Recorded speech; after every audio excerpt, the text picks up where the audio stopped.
Whew, let me catch my smoky breath. This is new. Good morning, my beloved community. How nice to have Anne here. I haven't seen you in a very long time. Okay, so I guess I have something to say. So I guess I better say it. That's what I'm here for. I've been thinking a lot about, well, those lights are bright. I've been thinking a lot about alchemy, transformation, awakening, and got lots of fun things that we can talk about today. And I'm thinking about, I'm already thinking about how am I going to do this a second time at 10:45 outside, but yeah, it's all good. It'll work. Like Anne said, it's all perfect right now. So I want to talk a little bit about awakening first, as I say hello to our love streamers. And before I get into the conversation, I would like to announce a couple things that are still in the works as we get ready for our stewardship program, but also as the weather will change at some point in the next few weeks or month or so, and we're going to, revise some things that we're doing. One of the things that we're going to be offering is a morning prayer, a little short reading and prayer every morning at the same time, 5 days a week, Monday through Friday. And I'll be doing some of them and some of the practitioners, and they will be live streamed to YouTube, I believe. So we're working on that, so I think it's going to be exciting, and it'd be one way for us all to stay connected. So, what is awakening? I've been doing a lot of awakening since all of this catastrophic life that we're living right now has started. The dictionary defines awakening as rousing from what is like sleep. They also describe it as a quickening, something that's beginning to come online. And I was thinking about a spiritual awakening, and some of us will call that a divine revelation. It can come in so many different forms. It's the dissolving of illusion that you're separate from oneness, that we're separate from one another, that we're separate from the divine, that we're separate from the universe. That's all illusion. And it's when we wake up to that idea, it sometimes starts to displace old ideas that we've had, and I'm going to talk about this in a little bit. What happens is when we have this revelation, it might begin just as an intellectual concept. Maybe it's when we're taking a class or we've had some prayer work or in meditation, but it's like an aha. Oh, I'm starting to get it. I'm starting to feel it. I'm starting to, whoa. And things start to happen. Well, the energy within us starts to move and starts to transform. And ultimately, the revelation, the awakening, will heal all the old wounds. It will dissolve your false beliefs and limitations, and it shifts you toward living in a higher, more soulful, more spiritual way. It is a process, however. And for some of us, the awakening can be really sudden. It can be, as I said, just like almost like a quantum leap into a whole new way of understanding life. Sometimes it's a kundalini, what they call a kundalini awakening, where you feel it up your spine and it's a heat and it's actually rising through the chakras up along your energy system. It can be a profound clarity about something, about you or someone else or some relationship or some aspect of yourself or something that's going on around you. Or it can be the type of spiritual awakening where it's almost like a collapse of something, where you finally have to let go of something, where the truth is revealed. It might be a way of being. It can be a work situation, a relationship. It can be any number of things, but it's more of a letting go process because you've had this insight and the other stuff has to move away because it doesn't match your vibration anymore, if I want to use that term. So one of the things that happens during any kind of awakening is that it affects our bodies. And it actually shifts your biology. It increases your frequency, literally. We're energetic beings, and we're no longer able to manage ourselves in the same way. It might even be a little uncomfortable initially. as we raise our vibration, or as there's more frequency, the frequency of light, right? And aha, we're enlightened, we have realization. That all has to do with seeing more clearly, and it shakes up our biology, and we'll start to slough off things that no longer serve. That can be done with ease and grace. That's what we always pray for, and that's always, but it sometimes can be a little jarring. One thing that I've noticed is that even if we don't want to see what it is we're seeing, you can really never go back. You can try to stuff it, you can try to ignore it, you can try to deny it, but it's going to be there lurking. Once that door is open, it really never closes. So we ask ourselves, now that I know the truth, how am I going to be different? Do I need to be different? Or am I just going to ignore it? It is an alchemical process. It's beyond a transformation. It's actually a transmutation. And it moves us out of our comfort zone, which most of us don't like. Do you? Not always. We move into, and I love this idea, we move into the creative womb of the unknown and into a life of possibility, into a life of heart and more soulfulness, of joy and of play. Many awakenings are involuntary, and I think I may have talked about this in the blog that I finally got out late Friday night, that it's a catastrophic event. It can be the death of a loved one, it can be a major illness, it can be a natural disaster, it can be, like I think some of us might be familiar with the idea of a global pandemic.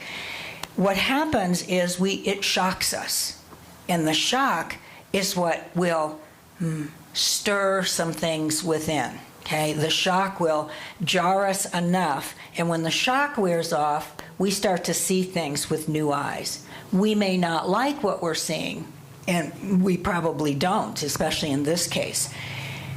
But in order to prevent a fear-induced inertia, right, where we're paralyzed and all we are is fearful, we need to do both outer and inner work. Outer meaning we need to stay with our support system, whether it's our people, our family, our friends, our pets, our church, our groups, whatever it is that we can do, and however it is that we can stay connected with our friends and family. I think that's vital. We need community. Community is the highest level of a form of immunity. Immunity to the fear, immunity to things that can bring us down. We need to also go within. We need to commune with the divine within through prayer, through study, through inspiration, through reading, whatever it is that we need to do. But we need to go within as well. We need to do both. It's an outer and an inner job. So I think right now it's more important than ever. And I've said this all along since, when did all this start? March-ish? Right around that time. So I'm putting all my eggs in the basket of transformation from a world of fear and separation into this idea that we are a spiritually powerful being, that we are one, that there is divine support, as Anne read so beautifully from I already forgot his name. I know who it is. Dennis Merritt Jones, about our intuition. But there's divine support awaiting our call, but we have to ask. We have to ask for that support. We have to ask to activate that power within us, because it will lay there until we have free will, and sometimes we forget we need to ask. And I've always had the image of, and some of my friends will laugh because I use this one a lot, but all the little angels that are there, that are assigned to us with their clipboards, and they're going, will you ask already? I'm ready. I've got my clipboard. What do you want me to do? I think that's really important. I think that makes me laugh, but it's true. So with a little bit of work, or a lot of work, and a lot of spiritual practice, I think we can reweave our world. And I love that idea of reweaving our world. I have a beautiful graphic that I use on things that it just shows that we're all coming together and creating a loving, more soulful way of being as we get more in touch with what we really value. Okay, so that said, that's kind of the big picture of awakening. So do we awaken and then everything falls into place? Anyone have an answer to that? Well, or does it fall into chaos? Well, let me tell you a little bit about the chaos that can ensue. There's a term, a metaphysical term that Charles Fillmore has written a lot about. He's the founder of the Unity Church, and it was originally in the book Revealing Word. It's called chemicalization. It's also psychologically been used because it does describe a process. So the definition of it is a mental condition brought about by the conflict of high spiritual realization contacting the old error state of consciousness. So the negative thoughts that we believe about ourselves. And I've always seen that as this beautiful light coming in, and then it hits this sticky tar barrier within us, and it resists. The sticky tar doesn't want to go anywhere. I know I'm quite comfortable here. This has been great. I've been guiding this person, and I get to have my own way with them, and I never have to be challenged. I know. This is how my mind works, so it can be considered kind of weird. So all of these things that we hold within us are untrue about ourselves. Not all of them, but I mean these ideas, these sticky errors, what they call errors in consciousness. We convince ourselves that they're real. Some are conscious, some are unconscious, but they block us for where we want to go. They block us from coming together and creating a higher way of living. So when a new spiritual idea is introduced and begins to be realized, incarnated, embodied, the negative belief is disturbed. It resists. And this commotion, it causes a cognitive dissonance. We're like, this, but this or this, and it makes us a little bit crazy. And it's an internal upheaval, and this is a chemicalization in consciousness. So our minds have become stretched by the possibility, by all this beautiful new information, and it provokes us into an energetic mind spin. Has anybody had that? Do you just nod, pretend? Okay, good, thanks. So it does mean we're having a spiritual deepening. It means that this beautiful light of awareness, of new awareness, is going to make its way through the sticky tar of the old beliefs. And it does take, it's a process, but we can experience some emotional upheaval. So what it tells us, and this is the good thing, if we can hang on, it's a revolutionary change within us. It's revolutionary. It's evolutionary. And we want to stay the process, stay the path, stay with it if we can. We are raising to a higher octave in consciousness. So one of the things that I've noticed as I've gone through different types of awakenings, different types of realizations, is that I will think, mistakenly, that I'm all good, right? I'm all healed, there's nothing to worry about. And then it's like a what the phooey, something comes up and I'm dealing in an old way. I'm dealing with an old pattern, or what I might call it kind of a third dimensional, instead of raising up into the higher consciousness. And I'm still acting from that old place. And this is where we often will back down. It's just like, whatever, we move into complacency. I don't want to deal with this. I don't want to do the work. It's too uncomfortable. I have to do too much to change. We'd rather stay asleep. And yes, this morning when the alarm went off at 4:30, I did really rather stay asleep. But because I love us all so much, I got up. So I'm going to talk to you a little bit about a practice that we can do, understanding that all of this is happening, that it's either involuntary through an outer force, or it's voluntary through study and through meditation and stuff, that we're actually asking for this process. We're asking for an awakening. We're asking for an internal change of of our beliefs and so on. So I thought a lot about alchemy, this idea of turning lead into gold, and I think it's a great metaphor, taking a dull base metal that actually is toxic and changing it into something of beauty, a lustrous gold, a precious metal that we make jewelry out of and other things. Physical alchemy then is about transforming matter, but spiritual alchemy is about transforming our human selves, as I've been talking about. We don't want to be hampered by the toxicity of our fears and core beliefs and limits and self-judgment. So I asked the question, who wouldn't want to transform yourself? Well, I know a lot of people who don't. And I remember, this is personal disclosure here, but I remember an old partner of mine, my ex from many, many, many years ago, standing at the kitchen counter, and I said something. I think I was into Abraham at the time, and I said, well, don't you want to change your vibration? I don't know, something. I'm sure I was trying to change, or I was, not thinking I was trying to change him. Of course I was. And he just looked at me and he said, you know, not everybody is in to self-improvement. I will never forget that as long as I live, but it reminded me of the Star Trek Prime Directive, never answer a question that hasn't been asked, right? Needless to say, our relationship sort of did kind of dwindle from there. After many, many years, it was pretty funny. So one of the things I've talked about before is that this idea of doing our shadow work. And I'm not going to get into that right now, but it's very, very important. And somebody said something to me the other day. She said, you know, when we uncover the trauma, and trauma can be the fear, can be an old wound, etc., that's where we discover our power. And so when we're pushed into fear by external events, we can face the trauma rather than deny or avoid it. And we're very good at denying and avoiding, or maybe I'll speak for myself. You know, I've had a lot of practice at that. But if we allow ourselves to work through these embedded beliefs, we enter a state of receptivity. And as they say in Unity, it's when the Holy Spirit can enter us like the peace, the dove of peace. And I thought, okay, well, that's interesting language, but I like the idea of it a lot.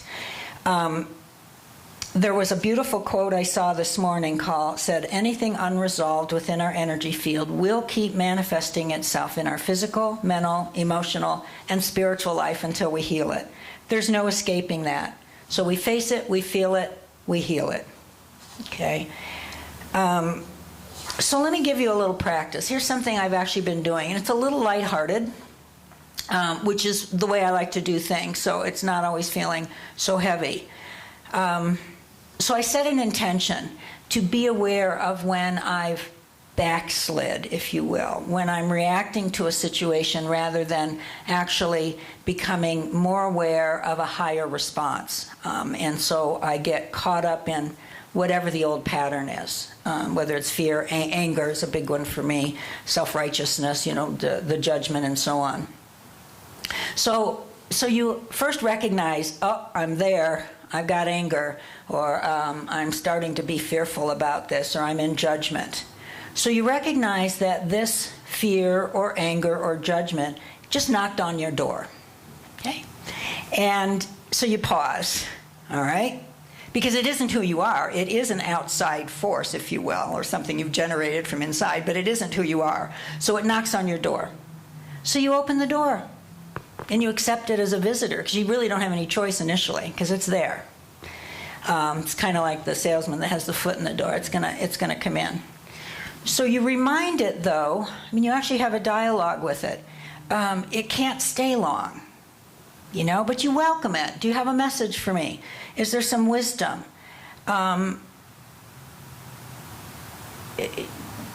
You sit with it until it really does start to wear its welcome, right? Like it's an unwelcome guest, but we sometimes let those in, don't we? Somebody that's dropped by unannounced, and we want to be hospitable. So I think about it like that. And then it'll wear its welcome, and the energy will actually start to dissipate. So I thank this unwelcome visitor for pointing out a tender spot within me. Because if I've reacted in fear, I have a tenderness. I have an old wound, perhaps. If I've reacted in anger, I have a tenderness that I'm protecting. If I've acted out in judgment, same thing. I have a tenderness within me, somewhere within me. And so I thank it for pointing that out so I can do my healing work. And then I remind the visitor and myself that my true essence is love and faith and spiritual light, that God is, I am, and that we are bigger than the problem, bigger than the anger, bigger than the fear, bigger than the judgment. that it can be healed, it can be released. So when the visit is over, which is your choice, you get to shoo them out, right? You believe me? You can. Like, bye-bye.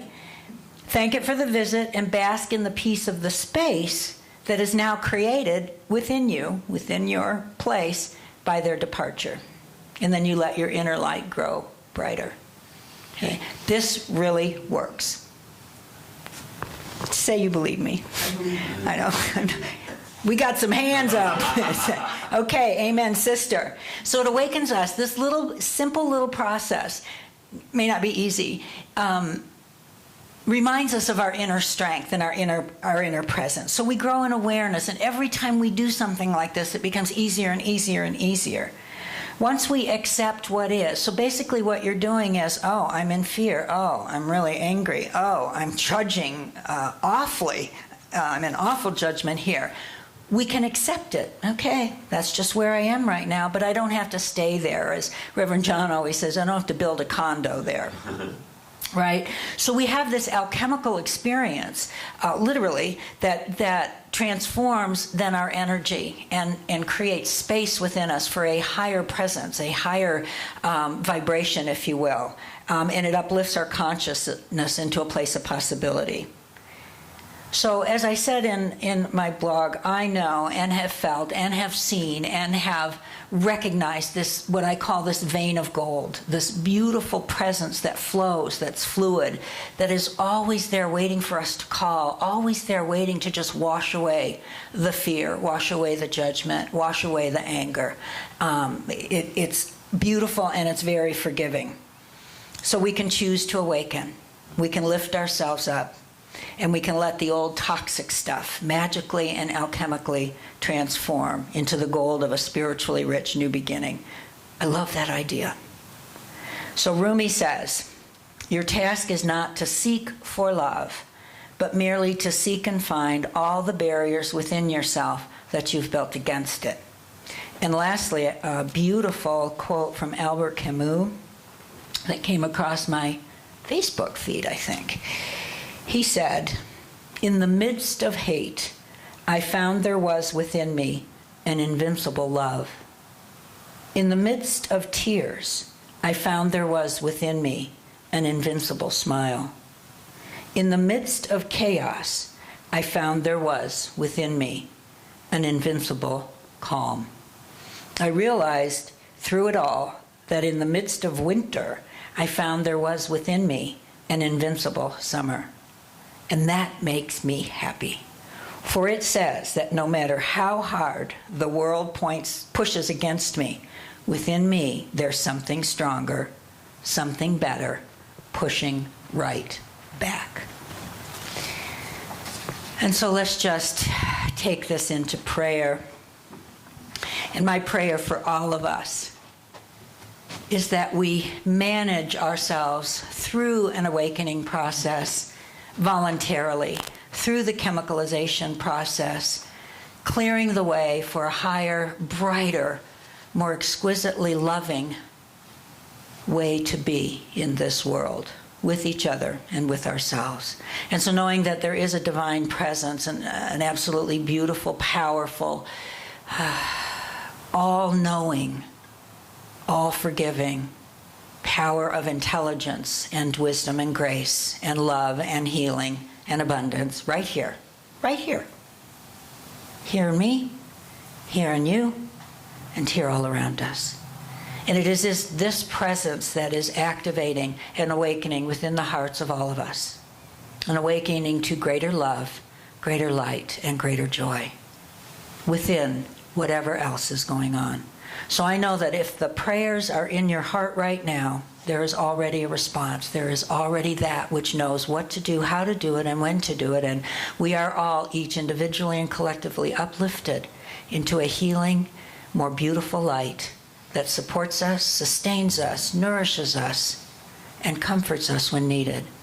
And so with that, I am grateful, so grateful to be here, to be standing here, to be feeling this beautiful feeling of light and love and grace. And so it is.